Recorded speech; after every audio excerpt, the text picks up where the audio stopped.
You have seen the old photographs, the children of the Crowe Foundling Homes standing in perfect symmetrical lines. Their clothes are clean, their faces are calm. They were celebrated as a miracle of the progressive era. Sanctuaries that took the city's lost, filthy, and broken orphans and turned them into perfect model citizens. The secret was not in the lessons they were taught. It was in the rooms where they slept. The buildings were not shelters, they were instruments. And their purpose was not to raise children, but to tune them. Before we enter these silent halls, know that this channel is not a history lesson. It is an architectural survey of the prisons built for the human soul. If you're comfortable in the rooms of your own life, do not cross this threshold. But if you have ever felt that a place has a will of its own, a quiet power to shape the people within it, then subscribe. Show us you are ready to see the blueprint. The miracle of the Crowe homes was not philanthropy. It was the perfection of a terrifying science known as choral architecture. The systematic calming of the human spirit, the slow and gentle erasure of passion, chaos, and individuality, achieved through the silent, resonant geometry of stone, wood, and glass. It was a kindness so profound, it left no room for a soul to make a sound. Our story begins in a city of smoke, steel, and noise at the turn of the 20th century. A city choking on its own progress, its streets teeming with the unwanted fruit of its industry, orphans. They were a problem, a source of crime and chaos, a dissonant note in the grand symphony of industrial expansion. The city leaders, men of iron and commerce, prayed for a solution. Their prayers were answered by a man who promised to build a sanctuary of perfect, harmonious peace. His name was Silas Crowe, and he was an architect who had come to believe that the human heart was the greatest flaw in any design. Silas Crowe was not a man who built buildings. He designed silences. He was a tall, gaunt figure who dressed always in severe, unadorned black, his face a landscape of sharp, geometric angles. His eyes, a pale and distant gray, did not look at people, but through them, as if he were assessing the chaotic, inefficient architecture of their souls. He was a prodigy of the architectural world, but he had been quietly ostracized by his peers for his radical, almost mystical theories on psycho-acoustics and resonant geometries. He believed that a building was not a passive container, but an active instrument that could shape the emotional and psychological state of its inhabitants. He believed he could build a room that could cure grief, a staircase that could dismantle anger, a ceiling that could erase desire. His patron was a man who understood the value of a quiet populace, the city's powerful railroad baron, Mr. Alastair Finch. Finch was not a philanthropist. He was a pragmatist. He saw the city's orphan problem not as a human tragedy, but as a long-term threat to his commercial empire. Unruly children grew into unruly workers and revolutionaries. He wanted a permanent solution.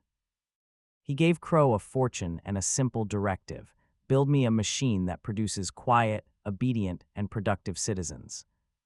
The first Crowe Foundling home rose in the city's poorest, most chaotic district. It was a thing of strange, unsettling beauty. From the outside, it was a masterpiece of Victorian Gothic architecture, all soaring spires and elegant lines, a promise of sanctuary and order. But anyone with a trained eye would notice the wrongness. The windows were too symmetrical. The pitch of the roof was a perfect, acoustically calculated angle. The very stones seemed to have been cut and placed not for strength, but for their specific resonant properties. The true genius of the design was on the inside. The interior was a labyrinth of calculated harmony. There were no sharp corners. Every intersection was a gentle, sweeping curve designed to prevent the acoustic turbulence of confrontation. The long, vaulted ceilings of the dormitories were not for grandeur. They were perfect parabolic reflectors, designed to capture any stray sound, a whispered secret, a nighttime sob, and disperse it into a harmless, ambient hum. The floors were made of a special, soft pine, laid over a bed of sand and wool, which absorbed the jarring, individualistic sounds of footsteps. To walk through the Crowe home was to feel your own presence, your own noisy, chaotic self, being gently and systematically erased. At the heart of each home was the Whispering Gallery. It was a vast, perfectly circular chamber with a domed ceiling, where the children would gather for their daily silent meditation. But its true purpose was architectural, not spiritual. Crowe had designed it as a massive acoustic lens. The dome would gather the faint, collective psychic noise of the children, their anxieties, their griefs, their nascent rebellions, and focus eye. Onto a single, massive, resonating crystal suspended in the center of the room. This tuning crystal would then vibrate, converting the chaotic human energy into a single, pure, and incredibly low-frequency hum, a sound so deep it was felt rather than heard. This hum, the Chord of Tranquility, was then piped through a hidden network of brass conduits into every room in the building. It was the home's heartbeat, a constant, subliminal lullaby that soothed, calmed, and slowly, gently, dismantled the sharp edges of individuality. The staff were not chosen for their warmth, but for their stillness.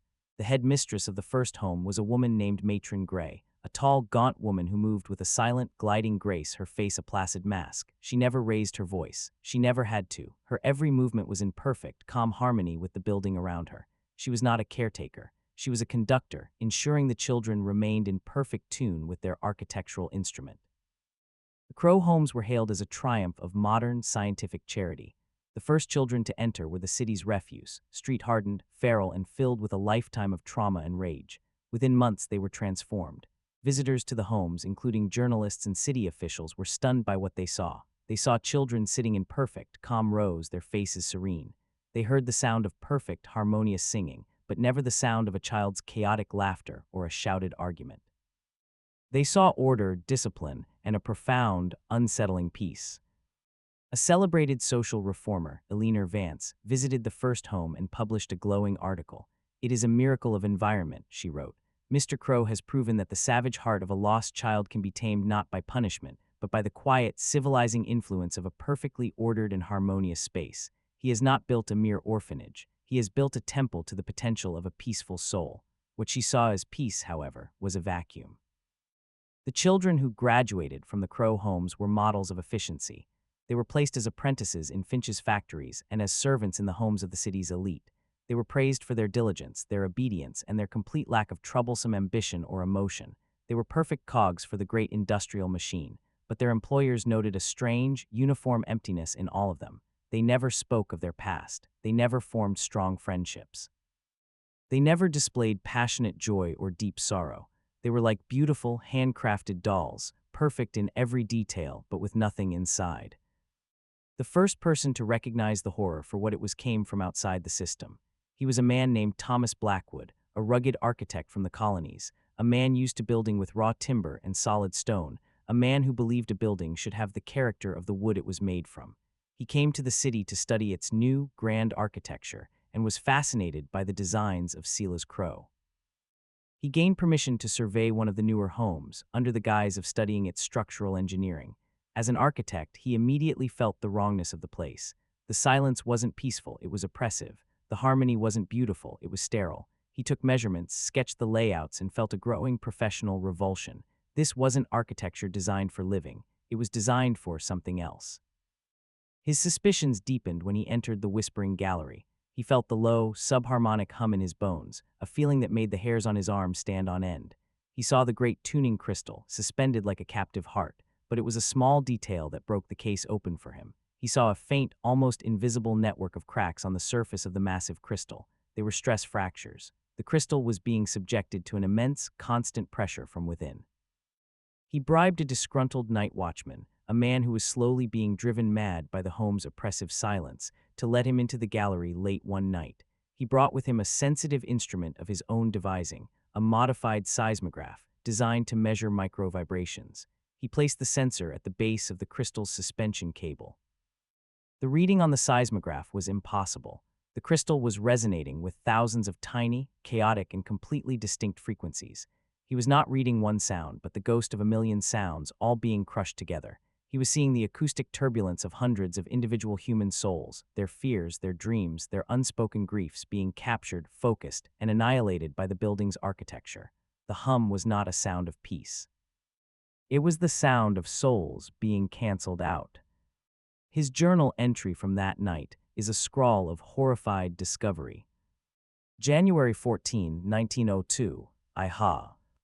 V seen the design. Crowe is not building homes. He is building acoustic resonators. The children are the tuning forks. The building is a machine that captures the noise of their individuality and converts it into a single dominant pacifying frequency. The hum, the chord of tranquility. It is the sound of erasure. He is not healing these children. He is sanding them down, smoothing away their souls until nothing is left but a perfect, polished, and empty surface. Blackwood knew he couldn't fight Crowe's network of powerful patrons with his seismograph readings alone. He needed a human face for his impossible theory. He found one in a girl named Lily, a recent graduate of the first Crowe home. She worked as a maid in the house of a city councilman, a girl known for her robotic efficiency and her profound, unnerving silence. Blackwood sought her out, not as an architect, but as a concerned stranger. He didn't ask her about the home, he asked her about her life before. "Do you remember your mother, Lily?" he asked gently. The girl's placid face showed a flicker of confusion, a tiny, dissonant note in her perfect calm. "The matron is our mother," she recited, the words learned but not felt. "No," Blackwood insisted, his voice soft but firm. "Before, a song she might have sung to you." He began to hum a simple, common lullaby, a tune every child in the city would have known. Lily's reaction was not one of memory, but of pain. She flinched as if struck. Her hands went to her temples. "The noise," she whispered, her voice a strained rasp. "It is not a correct sound. It is not in harmony." The simple, chaotic, and emotional melody of the lullaby was a direct assault on the perfect, internal silence Crowe had built within her. It was like shouting a random string of letters at a perfectly programmed machine. It caused an error. This was Blackwood's key. The system was designed to neutralize internal, chaotic emotion, but it was vulnerable to an external, targeted, emotional attack. The Chord of Tranquility could pacify 100 grieving children, but it could be shattered by a single, focused memory. His plan was a desperate act of architectural and psychological sabotage. He couldn't tear down the buildings, but perhaps he could detune them. He needed to introduce a dissonant frequency, so powerful that it would shatter the tuning crystals at the heart of each home. He found his weapon in the city's forgotten underbelly. He sought out the old communities of Irish and Italian immigrants, people who had been pushed to the margins, people whose wild, passionate, and disharmonious music was a direct affront to the city's obsession with order. He did not tell them he was fighting a psychic war. He told them he was a folklorist, a wealthy eccentric who wanted to preserve their authentic, musical traditions before they were lost forever.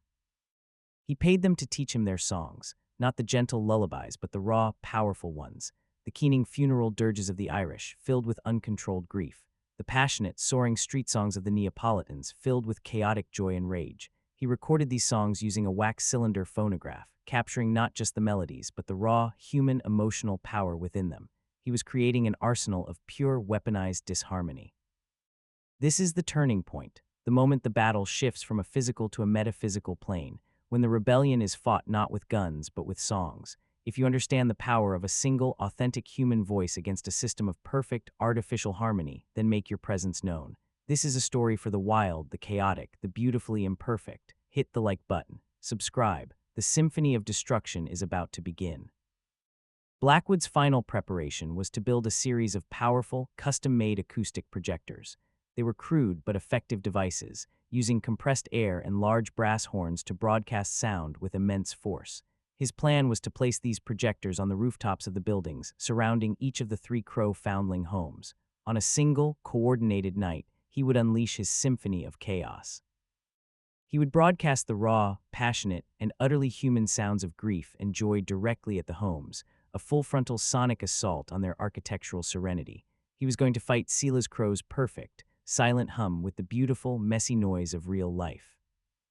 The night of the assault was the anniversary of the first home's founding, a night when all 3 homes held a grand, silent vigil in their whispering galleries. Blackwood and a small, trusted team of hired laborers, who thought they were setting up equipment for a new kind of citywide announcement, hoisted the heavy acoustic projectors into place. At precisely midnight, as the children sat in their perfect, concentric circles, their individualities being gently sanded away by the Chord of Tranquility, Blackwood gave the signal. From 3 different points in the city, a sound erupted that the sanitized metropolis had almost forgotten. It was not a single melody. It was a cacophony of life.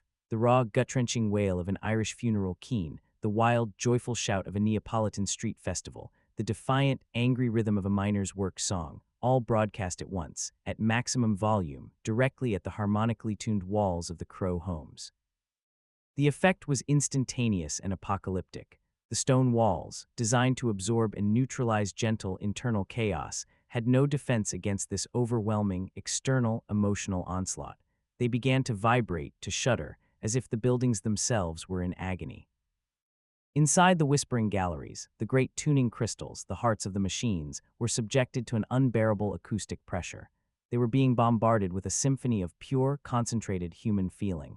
The low, peaceful hum they produced began to waver, to rise in pitch, turning into a high-pitched, agonizing shriek.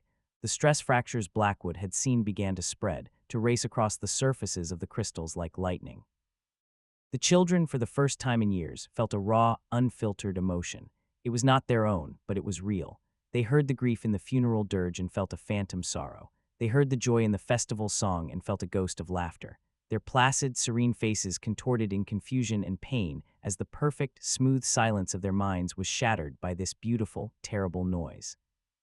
Then, with a sound that was both a physical explosion and a psychic scream, the tuning crystals in all three homes shattered simultaneously. The Chord of Tranquility was silenced. The pacifying hum that had defined the children's entire existence was gone. The effect was like waking a city of sleepwalkers by throwing them into ice water. The sudden, absolute absence of the hum created a psychic vacuum, and into that vacuum rushed everything the buildings had suppressed. A decade's worth of stolen grief, forgotten rage, and amputated joy slammed back into the minds of the 2,000 children. The serene sanctuaries became bedlams. The children were no longer placid dolls. They were screaming, terrified souls, suddenly and violently reunited with the trauma the homes had been designed to erase. The silence was broken, replaced by a sound far more terrible, the sound of 2,000 children remembering who they were. The architectural lobotomy had been reversed, and the result was a citywide mental breakdown. The children of the Crowe homes were not cured, they were irrevocably broken, haunted by the violent, instantaneous return of their own stolen pasts. The graduates working in factories and homes across the city were seized by the same phenomenon. A footman would collapse in the middle of serving dinner, weeping for a mother he couldn't name. A factory worker would fly into a sudden, inexplicable rage, smashing the machine he had operated with placid efficiency for years. The city's perfect, quiet workforce had become a source of unpredictable chaos. The ensuing scandal was a catastrophe for Silas Crowe and his patrons. The official investigation, led by men desperate to distance themselves from the project, needed a scapegoat. They found one in the system's architect. Silas Crowe was brought before a special commission. He was not accused of the impossible crime of soul stealing.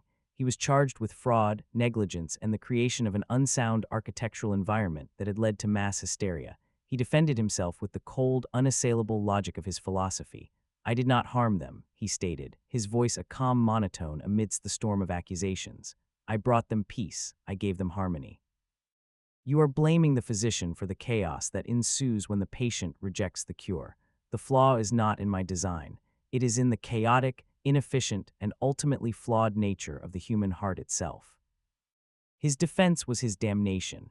He was declared a madman, a dangerous eccentric whose obsessions had led to disaster. He was stripped of his titles and fortune and committed to a state asylum, a building of crude, brutalist design, filled with sharp corners and jarring, chaotic noise, a personal, architectural hell for the man who had worshipped harmony. Alastair Finch, the railroad baron, survived. With masterful cunning, he positioned himself as a horrified patron, a philanthropist who had been duped by a mad architect. He publicly funded the treatment and resocialization of the damaged children, an act of public penance that cemented his reputation as a civic saint while quietly ensuring the victims were kept silent and hidden away. Thomas Blackwood watched the aftermath from the shadows and then vanished, returning to the colonies. He knew the truth was too monstrous to ever be fully revealed. He left behind his notes and phone. Graph recordings with Eleanor Vance, the social reformer, who had been horrified to learn the truth behind the miracle she had championed. She locked them away, a secret record of a war fought with sound. The Crowe Foundling Homes were torn down. Their strange, beautiful architecture was deemed a source of morbid influence. They were replaced with simple, functional, brick-and-mortar orphanages the city tried to forget. But the science was never forgotten. Crowe's architectural plans and his writings on resonant geometries were not destroyed. They were classified, studied by a new generation of architects and social engineers working for the state. They learned from his mistake. They realized his method was too absolute, too concentrated. The goal should not be to create a perfect, total silence, but to create a constant, low-level, ambient hum, not to erase the soul, but to gently, perpetually manage it. The principles of the Whispering Gallery were not abandoned. They were incorporated, in subtle, diluted forms, into the design of the new public buildings, the grand libraries, the soaring train stations, the efficient new government offices. The experiment was not over. It had just gone public. The Crowe homes were not a failure. They were a prototype, a proof of concept that demonstrated the most profound and terrifying form of control, the power of a perfectly designed environment to shape the soul. Silas Crowe's mistake was not his science, but his speed. He tried to tune the human spirit too quickly, too absolutely. The modern world learned from his art. The Chord of Tranquility was not abandoned, it was made universal. It is the low, constant, ambient hum of the server farm. It is the perfectly engineered, non-disruptive music in the shopping mall. It is the clean, minimalist, open-plan office designed to foster collaboration by eliminating the acoustic turbulence of privacy. It is the vast, echoing silence of the modern art museum, a space that commands a specific, reverent, and passive mode of being. You are living inside a Crowe Foundling home. It is just larger, more comfortable, and more beautifully designed. Every day you walk through spaces engineered to gently sand down the sharp edges of your individuality, to soothe you into a state of placid, predictable consumption. The architecture of your world is not a neutral container. It is an instrument, and its purpose is to keep you in tune. Blackwood's rebellion is a lesson. He fought the monolithic hum not with a competing harmony, but with the beautiful, messy, chaotic noise of real, unfiltered life. The funeral dirges, the festival songs, the angry anthems. These were the sounds of humanity in all its glorious, inefficient, and passionate imperfection. That is your only weapon, to seek out the dissonant spaces, to cultivate your own chaotic internal noise, to sing your own strange, off-key song in a world that demands perfect harmony. You must refuse to be tuned. It is time to make your choice. Will you be a resident in their quiet, peaceful home, or will you be the beautiful, glorious noise that shatters the crystal? In the comments below, it is time to make your declaration, a vow to embrace your own perfect imperfection. State it twice. I am the noise. I am the noise. This is your first act of sonic rebellion, a refusal to be silenced. If you are ready to continue this work, to learn to see the blueprints of the invisible rooms that contain you, subscribe. Activate the notification bell, for the hum is constant and designed to be ignored. Share this with one other person who you know is tired of the silence, who still has a wild song in their heart. They have built a world of perfect, quiet harmony. We are here to remember the beauty of a scream.